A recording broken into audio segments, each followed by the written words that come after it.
que se ocupa de forma especialmente activa de las posesiones de GM en Alemania, James D. Mooney, el vicepresidente de la empresa.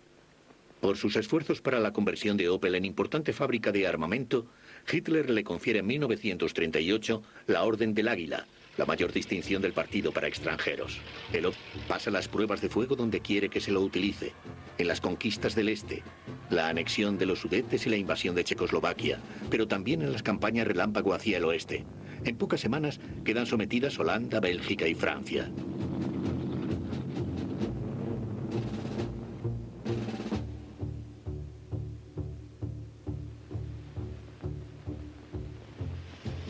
Con el comienzo de la guerra prácticamente se detiene la fabricación de turismos en Rüsselsheim.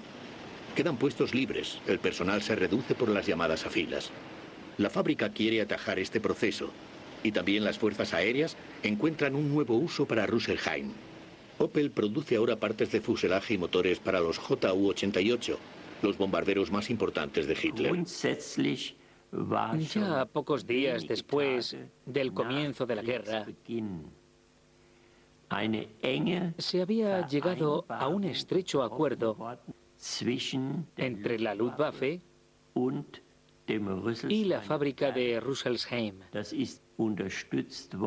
Esto se vio favorecido también por la reunión con el vicepresidente Mooney, que no solo tenía relaciones con la dirección del Partido Nacional Socialista, sino que se encontraba entonces en Berlín. Acudió a Rüsselsheim y se reunió finalmente con Göring. En su conversación con Göring, Mooney expresa una cierta simpatía por la política de los nazis. También él opina que Alemania había recibido un trato demasiado duro por parte de Francia e Inglaterra después de la Primera Guerra Mundial. Göring anima a Mooney a que haga de intermediario entre los países en guerra. Mooney lo consulta con el presidente Roosevelt y este accede a poner acción como moderador. Roosevelt desea a Mooney buena suerte en su misión. Berlín, febrero de 1940. Una carta aduladora al querido canciller del Reich abre a Mooney el acceso a Hitler en la nueva Cancillería del Reich. En un diario que nunca llegó a publicarse por oposición de General Motors, Mooney informa sobre su conversación con Hitler. En su informe a Roosevelt, describe a Hitler como acogedor y amistoso. Sin embargo, las exigencias megalómanas del Führer, que quiere que se reconozca a la Alemania nazi como potencia mundial, tienen a Roosevelt sin cuidado. Mooney ha desempeñado su papel de idiota útil. Messerschmitt, el subsecretario del Departamento de Estado, califica a Mooney posteriormente de fascista. El curioso episodio en torno a Mooney, el amigo de los nazis, no tuvo influencia alguna sobre el curso de la historia. Opel siguió fabricando vehículos militares, más de tan solo en los años de guerra, que se necesitaban urgentemente debido a las elevadas pérdidas. El general von Schell, encargado de camiones de Hitler, certificó a Opel en 1941 que la guerra no habría podido llevarse a cabo sin la empresa. Entretanto, se había perdido la campaña aérea contra Inglaterra. Opel no podía construir Ju-88 con tanta rapidez como caían del cielo. Todo esto tiene un efecto positivo sobre los beneficios, lo que despierta envidias y rivalidad en el partido y los ministerios. En 1941, General Motors rechaza una oferta para vender Opel y retirarse de Alemania. En una misiva al comisario del Reich para propiedades enemigas, GM declara que justo había comenzado a identificarse con el destino global de Alemania. El trasfondo, sin embargo, son consideraciones de tipo financiero. GM acababa de anular físicamente en los Estados Unidos sus posesiones alemanas, ganando en el proceso $22 millones. Si el Reich le hubiera concedido una acción, habría tenido que declararla. Durante los 2 primeros años de guerra, los directivos estadounidenses permanecieron en sus puestos, aproximadamente hasta mediado del año 1941, cuando comenzaron a ponerse nerviosos y a retirarse de Alemania. Lo que significa que las juntas directivas de estas empresas norteamericanas seguían estando compuestas por ciudadanos estadounidenses. Los directivos norteamericanos se dirigieron al comando de armamento alemán y aclamaron: ¿cuántos camiones tenemos que suministrar? ¿Cuántos trabajadores forzados necesitamos? Conseguidnos personal y materiales. ¿Qué papel desempeñamos en el plan de producción global? Los estadounidenses vieron que su cliente tenía unas necesidades determinadas e hicieron todo lo posible por satisfacerlas lo más eficientemente posible. Mientras tanto, General Motors obtiene unos beneficios inmensos de la producción norteamericana, que ahora organiza Mooney. Como oficial de reserva de alta graduación, se considera un patriota. El jefe de Mooney, Sloan, aportó la filosofía comercial para ello. Una empresa internacional que opera en todo el mundo debería llevar a cabo sus actividades bajo puntos de vista estrictamente económicos, sin tener en cuenta la actitud política del país en el que se desarrollan. No somos una institución benéfica, conseguimos beneficios para nuestros accionistas. Una vez comentábamos, menuda ironía, aquí se fabrican los camiones para luchar contra los norteamericanos. Sí, así era. Y, sin embargo, no sufrimos ningún ataque. Pensamos que era comprensible. Los norteamericanos no iban a ser tan estúpidos como para a escombros su propia fábrica. Los norteamericanos no son estúpidos. Los bombarderos estadounidenses destruyen casi por completo la fábrica de Brandeburgo el 6 de agosto de 1944. No obstante, General Motors se embolsa años después una indemnización de $32 millones de los contribuyentes estadounidenses.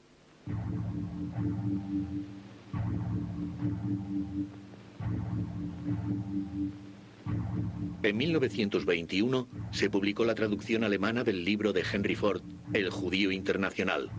Entre Henry Ford, el legendario fabricante de automóviles, y Adolf Hitler, existía ya tempranamente una afinidad espiritual, el antisemitismo. El libro de Ford reforzó el odio que sentía Hitler hacia los judíos y le sirvió de modelo para el escrito difamatorio Mi lucha.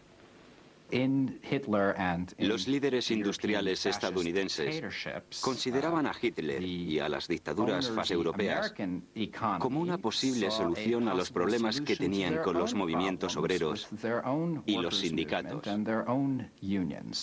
En opinión de Ford, los sindicatos eran obra del diablo. El brutal proceder de Hitler contra los sindicatos agradó a Ford, que mantenía guardias armados en sus fábricas. Ya antes de la toma de poder, apoyaba económicamente a Hitler. Un retrato del benefactor colgaba en la sede muniquesa del Partido Nacional Socialista Obrero Alemán. En lo que respecta a Henry Ford, en aquel entonces se le consideraba la inspiración de Hitler. Pero fue mucho más que eso. Henry Ford era casi el dios de la producción en masa. O quizá debería decir su papa. Miles de personas le escribían diariamente: es usted el mayor héroe. Ha introducido el sistema de producción que ha engrandecido tanto a Estados Unidos. El Fordismo se convirtió en ideología de la clase industrial alemana. Todo debía realizarse según el ejemplo de Henry Ford. Detroit sigue siendo la patria de Ford. En las fábricas en la calle Piquet, actualmente ruinas industriales, se encontraban en otro tiempo las cadenas de montaje de las que salía el famoso Tin Lizzie de Ford, el primer automóvil popular y barato producido en masa. Colonia 1930. Henry Ford coloca personalmente la primera piedra de su propia fábrica en Alemania. Los negocios no marchan bien al principio. Sus coches son demasiado caros y sufren el rechazo que muchos alemanes sienten por los artículos de fabricación extranjera. Wer sich als durchschnittlicher deutscher Kraftwagenbesitzer heute einen ausländischen Wagen kauft, kann nicht darauf hinweisen, dass ihn dessen bessere Qualität dazu bewogen hätte. Denn hier sind unsere deutschen Automobile zurzeit von ausländischen nicht mehr Wagen. A principios de la década de los años 30, las fábricas de Ford no funcionan a pleno rendimiento. Colonia y Detroit, donde Edsel, el hijo de Henry Ford, ha asumido la dirección, buscan una salida. En un escrito confidencial a Edsel, Colonia indica que en Alemania se está desarrollando una economía de guerra, en la que los encargos del gobierno se vuelven cada vez más importantes. Los estadounidenses no lo consideran un problema. Venden sus 8 cilindros como motor para un vehículo todoterreno militar. Ha comenzado la adaptación de las fábricas Ford. Detroit acepta también la siguiente condición. Los fabricantes extranjeros de automóviles ya no reciben caucho para las llantas y tampoco divisas para la importación. Tienen que conseguir la goma por trueque y ceder el 25% de ella para fines armamentísticos. El camarada Hitler se muestra agradecido. Por fin los coches de Ford fabricados en Colonia pueden llevar el sello de calidad de producto alemán. Los negocios con el gobierno se animan. En 1938, Ford y Opel se incluyen en la planificación de las Fuerzas Armadas, que necesitan rápidamente 100.000 camiones, entre ellos también vehículos pesados de 3 ejes y otros accionados por cadena. Los nazis tienen incluso mucha prisa. Quieren recibir en 1938 inmediatamente 1.000 camiones de Ford. Los de Colonia no pueden entregarlos tan rápido. Los estadounidenses ofrecen rápidamente su ayuda. Por lo que se ve, no les parece indebido. Los motores, chasis y cabinas de los camiones importados en octubre de Detroit se montan clandestinamente por la noche en Colonia y la Wehrmacht los recoge al amanecer. Justo en el momento en que el mundo entero está preocupado por Checoslovaquia y por el propósito de los nazis de extorsionar a Checoslovaquia e invadir los Sudetes, justo en ese momento, las Fuerzas Armadas acuden a Ford y le dicen: necesitamos camiones ahora. Y yo pregunto, ¿parece plausible que Ford no supiera para qué se iban a emplear estos 1.000 camiones? El encargo no era un secreto para Ford. Los nazis habían pagado parte del suministro incluso con los escasos dólares. No obstante, Ford no lo reconoció hasta después de décadas. Hitler ya había distinguido anteriormente a Henry Ford con la Orden del Águila por su excelente colaboración. Ford permite que el vicecónsul alemán en Detroit fije la condecoración en su solapa a finales de 1938. También Ford demuestra ahora su reconocimiento por los buenos negocios. En el 50 cumpleaños de Hitler, el 20 de abril de 1939, la empresa transfiere 35.000 marcos del Reich a la Fundación para Donativos AH. En los primeros años de la guerra, la producción de camiones aumenta enormemente. No se sabe que Ford haya protestado por ello.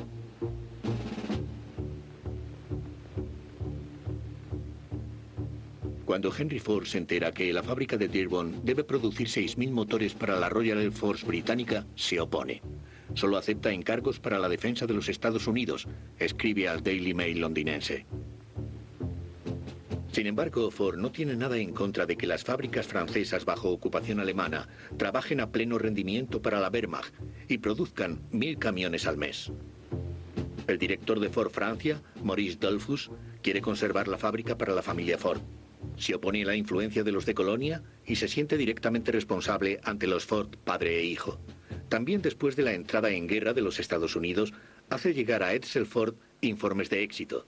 Todavía en junio de 1942, Edsel Ford agradece a Dollfus su actuación ejemplar. En Colonia, Ford solo puede producir los suministros para las Fuerzas Armadas con ayuda de trabajadores forzados. Se alojan en el recinto de la fábrica. En los años finales de la guerra, Ford da trabajo además a miles de presos de campos de concentración que toma prestados de las SS por 2 euros al día. Las condiciones de vida y de trabajo son brutales. En la fábrica había policías. Había un nazi que llevaba una insignia. Llevaba aquí una cruz gamada.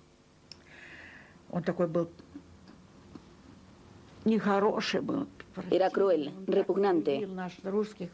Nos odiaba a nosotros, los rusos. Cerdos rusos, cerdos rusos. Así nos insultaba siempre. Una vez me pegaron cuando realizaba el turno de noche por llegar 2 minutos tarde. Aquel nazi tiró a mi amiga durante el trabajo por una escalera de hierro. Ella perdió el conocimiento. Un golpe en la cabeza no era nada. Para ellos no éramos personas. Desde que los Estados Unidos han entrado en guerra, Ford se ha convertido en un ardiente patriota. Ahora sus fábricas produce camiones, tanques y barcos para la victoria de Norteamérica. En Colonia, Ford fabrica hasta el final de la guerra 78.000 camiones militares y 14.000 vehículos accionados por cadena. Colonia está siendo bombardeada desde 1942 por los aliados y queda casi completamente destruida. La fábrica de Ford es respetada hasta finales de 1944 y luego sufre pocos daños. En 1965, Ford exige a una comisión gubernamental norteamericana $7 millones por daños de guerra. La comisión reduce la cifra a $500,000 debido a métodos dudosos de cálculo de la empresa.